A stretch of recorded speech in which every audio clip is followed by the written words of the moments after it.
The patch for the Concussion, Cluster Grenade, and Armor nerfs all went live today, along with the introduction of the Ambush Limited Time mode, which I'll vent about a little at the end of the video. The Concussion stun duration has been reduced to 3 seconds from the previous 4 seconds, and you can now use equipment, switch weapons, and melee while stunned. Cluster Grenades received a nerf to their detonation time, which is around 3 seconds now, when it was previously under 2 seconds before it detonated. They also nerfed the damage to the mini Cluster Grenades. They would deal nearly 130 damage before the patch, but post-patch, it seems to be in the low 90s. Getting the exact damage can be tricky, but it's a decent nerf. The big change that I feel like will affect a lot more than both of those nerfs, however, is the nerf to armor. Level 1 has been changed from 30% to 15%, level 2 down to 25%, and level 3 armor has been reduced to 35%. This change essentially makes level 3 absorb less damage than level 2 did before the patch. It also removes the melee and explosive protection from level 3 armor, and nerfs the repair rate by 50%. Instead of recovering 100 HP to your armor, you will now only receive 50 from every armor plate. So let's take a look at what all this means, because it will have drastic changes that you might not be thinking about, but almost make some situations play out the same as before. I won't go over every single stat, but just enough so you can get a general idea on how I think about armor changes. First of all, 15% damage reduction on level 1 armor will mean that the Rampart, KN-57, SWAT, ABR, Auger, Titan,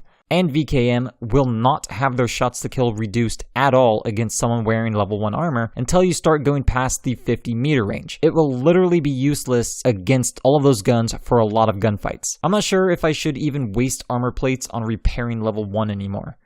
As we get into level 2 armor at only 25% absorption, it will be almost always a single shot added, but occasionally it will take 2 additional shots. Level 3 will be sitting at 35% and usually take an additional 2 to 3 shots to kill. As you add further and further ranges, armor obviously becomes more useful and more likely to take some additional shots for you. This basically means that if you're in the final circle with level 1 versus level 3, nothing has changed. Pre-patch level 3 armor had a 1 to 2 shot advantage on level 2 and a 2 to 3 shot advantage over level 1. That advantage is pretty much still there. In fact, this nerf has made the SWAT an even closer contender against the KN-57 and Rampart for me, because it will now retain the exact same shots to kill through all 3 levels of armor when it would drop off at level 3 and require 1 more shot than those 2. It goes from a 9 shot maximum against level 3 pre-patch to a 7 shot maximum post-patch, which matches both the KN-57 and the Rampart. I started looking at the changes to armor as tuning to weapons. I just think to myself, okay,